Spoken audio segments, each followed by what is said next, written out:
ជំរាបសួរបងប្អូនទាំងអស់គ្នាមកមើលសកម្មភាពខុកខីលេងជាមួយគ្នាសុកគេលក់ឈឹងនិយាយវិថាគេលឿនឲ្យតែញ៉ាំឆ្អែតមិនបើកកោឲ្យហក់លោតហ្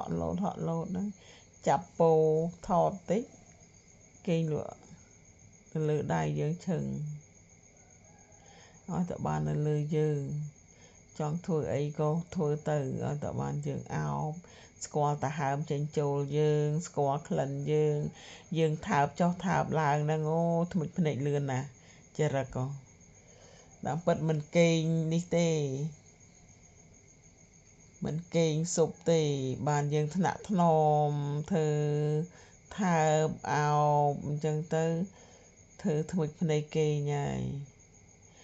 អាកូនចូលចិត្តឲ្យគេថ្នាក់ថ្នមឲ្យតែបាននៅចិត្តតាហើមយើងឃើញភ្ញាក់វិញហ្នឹងខឹងហ្នឹងភ្ញាក់ខឹងយើងរំខានតនេគេខឹងរឿងងឹកទៅខឹងយើងថាបចុះថាបឡើងអង្គើទៅរំខានគេឥឡូវគេកេងទៅវិញហើយតែគេមិនសុបទេគេងពុតហ្នឹងសំដែងគេញ័រឲ្យតែយើងបានថើបបានអោបរឹតចឹងអរគុណច្រើន